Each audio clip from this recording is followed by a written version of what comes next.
Bom dia, meus irmãos. A paz do Senhor. Hoje nós estaremos falando a respeito das expressões da igreja na história. Estaremos orando. Senhor, nós te louvamos, te agradecemos por mais esse dia que estamos aqui para aprender mais sobre a tua palavra. Toma a nossa vida, limpa o nosso coração e a nossa mente. Toma os teus filhos que estarão ao alcance da nossa voz. Só vem abençoar os jovens, capacitando, revestindo com poder, dando autoridade, tirando dos seus corações tudo que não provém de ti. Abençoa cada um de nós. Nós te louvamos e te agradecemos, com a certeza que grandes coisas o Senhor tem feito e vai fazer na nossa vida, em nome de Jesus. Amém. Filipenses 3,18, irmãos, diz o seguinte: como já lhe disse repetidas vezes, e agora repito com lágrimas, há muitos que vivem como inimigos da cruz de Cristo, infelizmente. O texto devocional se encontra em Lucas 9, do 18 ao 25, que diz assim: a confissão de Pedro. E estando ele orando, em particular, estavam com ele os discípulos, a quem perguntou: quem diz a multidão que eu sou? Responderam eles: João Batista, outros Elias, e outros que um dos antigos profetas ressuscitou. Perguntou-lhe: e vós, quem dizeis que eu sou? É a pergunta que eu deixo para os irmãos. O que nós falamos que Jesus é? O que ele é na nossa vida? Respondeu Pedro: o Cristo de Deus.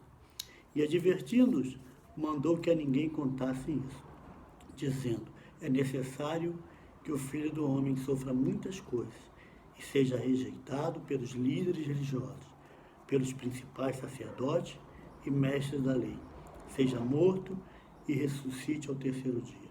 Então disse a todos: se alguém quer vir após mim, negue-se a si mesmo, tome diariamente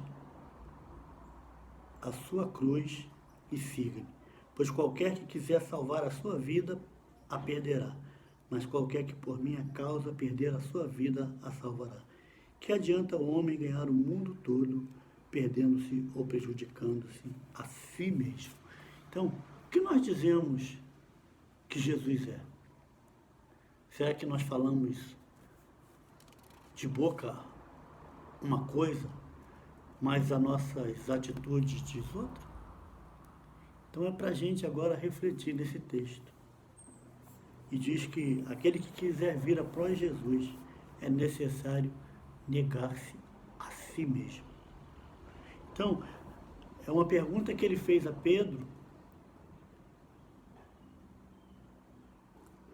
e ele faz a cada um de nós. Então, que a nossa vida, irmãos, venha realmente refletir, o nosso testemunho venha a ser igual ao que nós falamos. Então, expressões da igreja na história 2.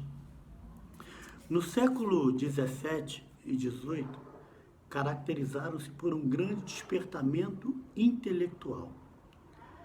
Por um lado, o auge do racionalismo, mas por outro, fez nascer um grande movimento que ressaltava mais a fé pessoal, ou seja, experiência e obediência. Os principais representantes desse movimento de reação à frieza doutrinária pós-reforma luterana foram o pietismo e o anglicano. Aí eu pergunto, irmãos, o que seria o pietismo? Na realidade, irmãos, o pietismo é um movimento oriundo do luteranismo, no qual eles falavam que existia superioridade da fé sobre a razão. Eles colocaram que a fé era mais importante do que a razão. Então, vamos lá, o item 1, o pietismo e suas reformas. Os pietistas, irmãos, eles acreditavam, portanto, que a sua postura intelectualista contrastava com a fé viva, elemento essencial ao cristianismo. Ou seja, os pietistas, eles estavam empenhados em redescobrir e vivenciar o gosto da fé cristã, algo que há muito havia se perdido. Para a maioria deles, os dogmas eram importantes, mas não suficientes para fazer o cristão penetrar ao centro do cristianismo, em sua substância. Ou seja, eles pregavam que a fé era essencial. É como hoje, nós vivemos uma pandemia. E a Bíblia fala que sem fé é impossível agradar a Deus. Eu sei que muitas pessoas estão perecendo, mas nós precisamos se apegar em Deus, acreditar que Ele é o nosso socorro bem presente, que Ele é fiel para terminar a obra que Ele começou na minha e na tua vida. Nós podemos dividir aqui, ele divide em algumas partes. Primeiro, ênfase na experiência. Os pietistas, eles se preocupavam fundamentalmente com o viver cristão, ou seja, com experiências religiosas pessoais. Então, isso é importante na minha vida e na tua, a experiência que você tem de Jesus. Então, eles tinham essa preocupação. Por isso, certas expressões do pietismo tendiam até para o misticismo, como foi a reação a um momento de forte ênfase da razão. Então, o pietista, ele destacava a emoção como ingrediente indispensável à vida religiosa, os sentimentos e não mais a razão, ou seja, passaram a dar sentido à fé. Segundo, ênfase nas escrituras. Como o John Wesley afirmou a respeito dos pietistas, eles eram um povo de um só livro. Com isso, queria afirmar que extraíam seu padrão de vida e alvos na Escritura. Entretanto, ao contrário dos primeiros luteranos, não se interessavam muito na discussão acadêmica em torno da Escritura, mas em sua aplicação à vida. Ou seja, eles aprendiam e praticavam. Essa deve ser a nossa vida como cristão. Ou seja, você pregar, você viver o que você prega. Eles se preocupavam com isso. Perfeccionismo. Sempre foram sérios em relação à santidade. Davam ênfase à retidão pessoal e, por isso, se dedicavam maximamente ao cumprimento da palavra e à renúncia ao mundo. Ou seja, nós vivemos no mundo, mas não pertencemos a ele. Então, as nossas prioridades têm que estar alicerçadas com a palavra.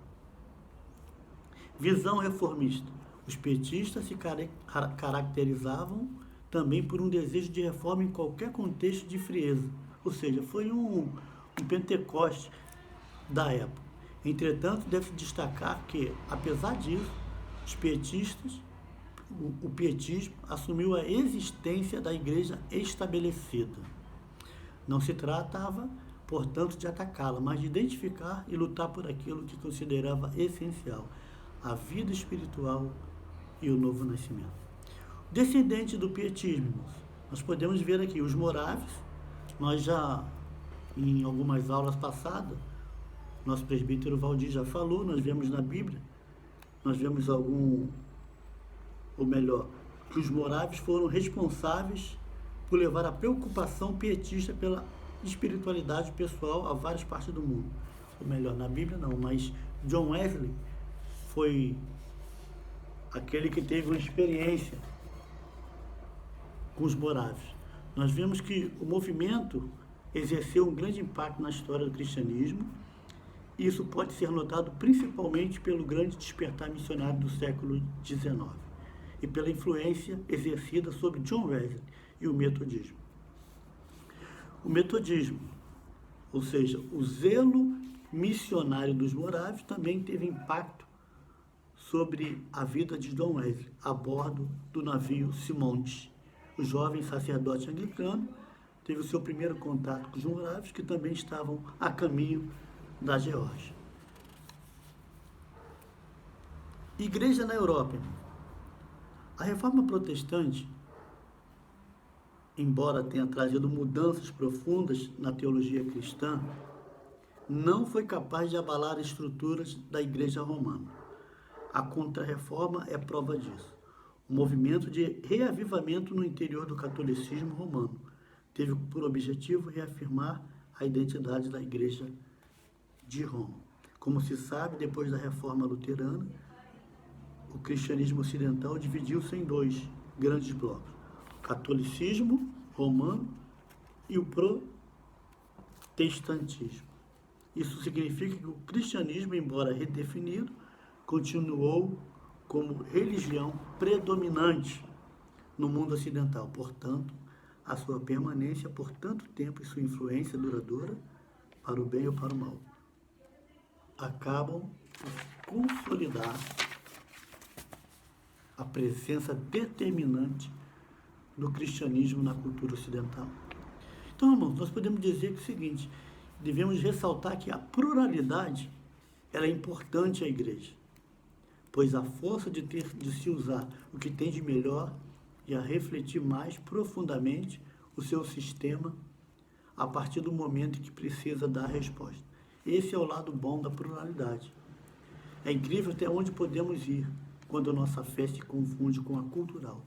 O cristianismo cultural, vale ressaltar, é arrogante e por isso deve ser criticado. O cristianismo na Europa é incapaz de olhar o mundo para além de seus óculos. E, além disso, de empreendimento, o cristianismo dos Estados Unidos também se transforma em entretenimento, ou seja, devota-se a um grande esforço em fazer com que a pessoa se sinta bem. Esse tem sido o critério para muitos se decidirem pelo cristianismo e, em particular, por uma determinada igreja local. O interessante é que, se sentir bem fosse o critério adotado na igreja primitiva, o cristianismo algum haveria, afinal, diante dos desafios de ter que sofrer por sua fé, esse certamente não era o sentimento predominante. E por último, irmãos, a igreja nos Estados Unidos. Se na Europa o cristianismo se tornou uma cultura, podemos dizer que nos Estados Unidos se tornou um empreendimento. Pode-se dizer, então, que o avanço do capitalismo nos Estados Unidos também tem a ver com esse clima de tolerância presente em seu nascedouro.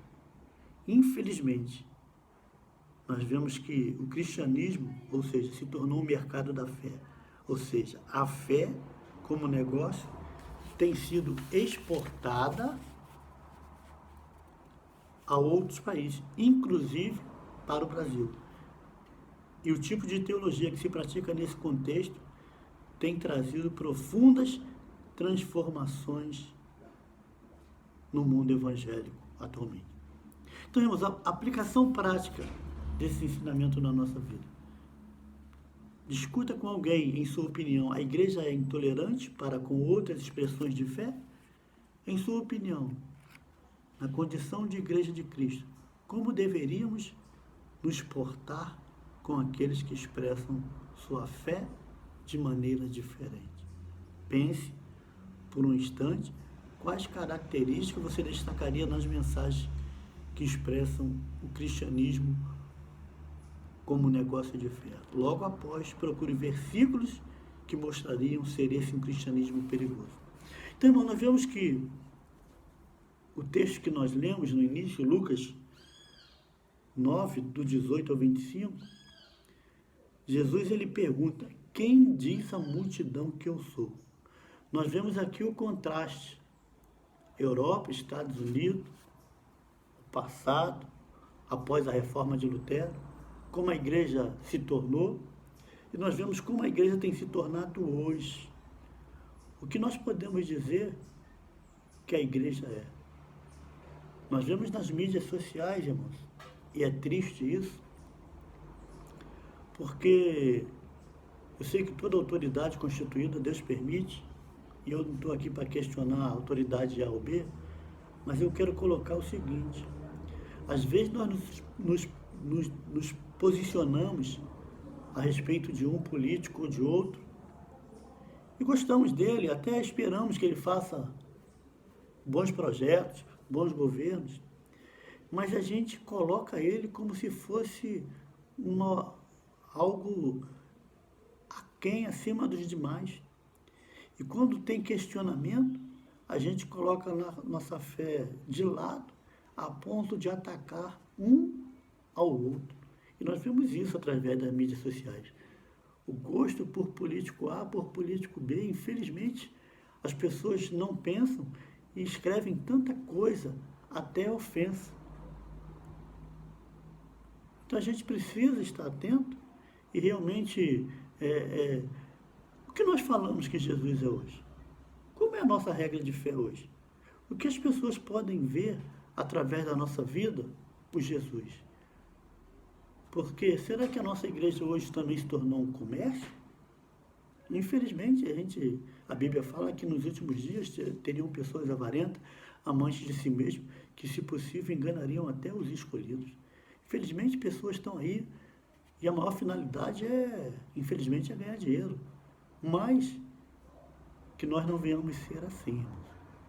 Que nós venhamos realmente fazer a diferença nesse mundo. Nós vemos que o autor da lição, ele vai colocar aqui expressões da igreja na história. E vai falar a respeito do pietismo, que colocou que a fé era mais importante do que a razão. Amém? A gente vê que a igreja na Europa, as mudanças, mas o catolicismo também veio a crescer. Então, a palavra foi ensinada, chegou nos Estados Unidos, ou seja, no Novo Mundo, mas acabou se tornando o quê? Um comércio de fé. Então, o que nós falamos que Jesus é?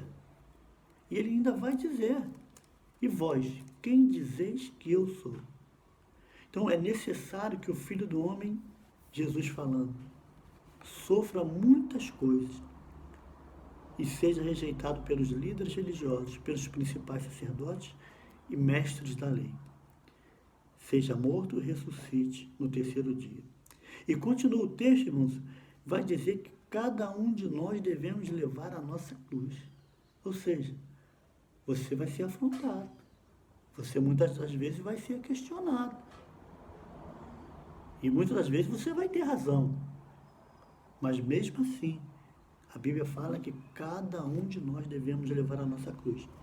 Então disse a todos, se alguém quer vir após mim, negue-se a si mesmo.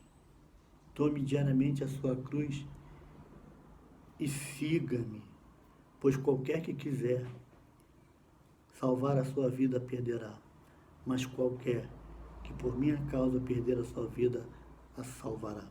Que adianta o homem ganhar o mundo todo, perdendo ou se prejudicando a si mesmo? Qualquer que de mim e das minhas palavras se envergonhe, dele se envergonhará o Filho do Homem, quando vier na sua glória, na do Pai e dos santos anjos. Em verdade vos digo que dos que aqui estão, alguns há que não provarão a morte até que vejam o reino de Deus. E conclusão, irmão, dessa lição, como vimos, o pietismo manifestou-se como reação a uma limitação da reforma protestante. Uma reação, portanto, à frieza doutrinária. Havia uma frieza naquela época. E o pietismo veio fazer com que a igreja fosse despertada. É como hoje. Infelizmente, veio o coronavírus. E nós vemos que muitas pessoas foram despertadas para a oração, para a comunhão, para dividir o pão, amor, ajudar o próximo. Infelizmente, foi através de uma pandemia. Mas isso está acontecendo. Ou seja, a falsa expectativa de que, uma vez reformada a teologia, a igreja estaria garantida em toda a sua plenitude. Mas, embora fossem realmente revolucionários na prática da espiritualidade, também deixaram a desejar em outras reformas que seriam necessárias. Além do pietismo, estudamos resumidamente mais dois modelos: o cristianismo na Europa e nos Estados Unidos. Na Europa, o cristianismo se tornou cultura, e isso resultou em dificuldade em dialogar com outras expressões de fé. Nos Estados Unidos, a liberdade religiosa, somada à liberdade de mercado, capitalismo, facilitou o surgimento de um cristianismo mais parecido com uma empresa, preocupada em vender seus produtos, do que propriamente com a Igreja de Cristo. Na próxima lição, veremos como esses modelos históricos, estudados até aqui, ajudam a produzir variados tipos de cristianismo nos dias de hoje. Amém? Que Deus possa te abençoar, possa te guardar nos dias maus, e que realmente a sua vida possa refletir a palavra de Deus. A sua vida, a minha vida, a nossa vida, possa refletir Jesus. Estaremos orando. Senhor, obrigado por essa manhã. Obrigado por esse dia, por tudo que o Senhor tem feito para conosco. Nós entregamos, Senhor, os jovens em tuas mãos. A Bíblia fala que no mundo nós teremos aflição. A Bíblia nos ensina que nós devemos buscar em primeiro lugar o teu reino. O Senhor conhece a necessidade de cada um da mocidade, cada um dos seus corações, da sua vida. E nós não podemos estar ali congregando juntos, mas que essa palavra possa ir de encontro à necessidade de cada um. Independente de onde cada um se encontra, Senhor, nós não podemos estar na igreja. Mas a Bíblia nos ensina que nós somos a tua igreja. E a porta do inferno não prevalecerá contra ela. Toma teus filhos, abençoa, Senhor, supra a necessidade, repreende esse vírus, Senhor. Em nome de Jesus, guarda eles, aqueles que precisam trabalhar, aqueles que precisam ficar em casa. Toma a família, a parentela, continua conosco, Senhor. E nós oramos e te agradecemos, em nome de Jesus. Amém.